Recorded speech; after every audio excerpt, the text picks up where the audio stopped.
Good good good গান গাহিয়া নীল ভ্রমরাজা। এই যে বোন, এই গাড়িটা কি তোমার? না তো ভাইয়া, এই গাড়িটা তো আমার না। এই গাড়িটা কি তোর বাপের? হ্যাঁ, তুই গাড়ি ধরছিস?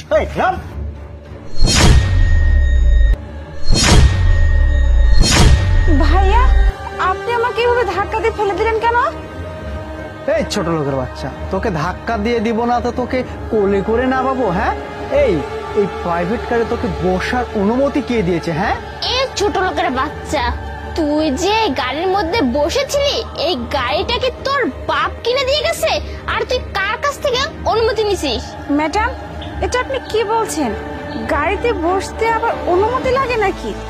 তাছাড়াও আমি তো শুধুমাত্র গাড়ির উপর বসেছি, গাড়িটা তো আর ভাঙচুর করিনি।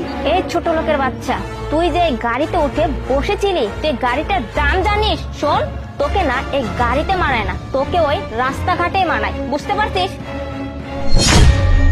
আরে তুমি দেখতে পাচ্ছ, ও তো গ্লাসটা ভেঙে ফেলছে।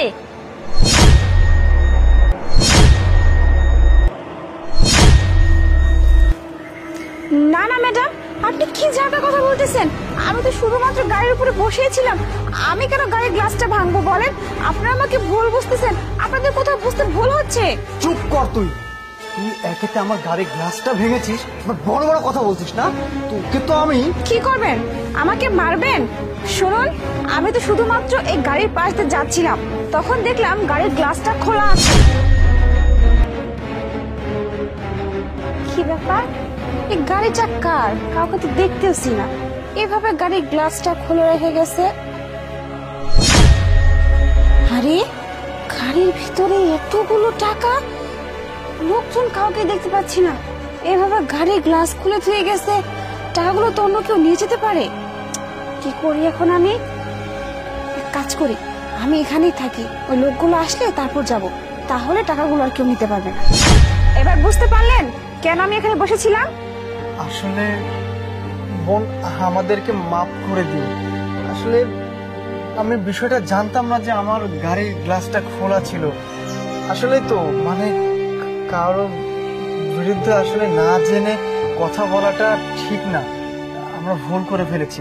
কিলিমা? হ্যাঁ হ্যাঁ আপু, আসলে আমরা বুঝতেই পারিনি যে গ্লাসটা খোলা ছিল। যাই হোক, আপনি আমাদের এত বড় উপকার করেছেন, আপনার কাছে চিরকৃতজ্ঞ। প্লিজ আমাদের কথাই আপনি কিছু মনে করবেন না। হ্যাঁ হ্যাঁ আপু, আসলে আমাদের ভুল হয়েছে, আসলে না বুঝে আপনাকে গাড়ির ধাক্কা মেরে ফেলে দিয়েছি। আপনি খুব লাগছে না আপু? আসলে মানুষকে না বুঝে কখনো ছোট করা উচিত নয়। হয়েছে, থাক, আপনাদেরকে না আর কোনো কিছু সাফাই গাওয়ার জন্য বলতে হবে না। আপনারা যে কি ধরনের মানুষ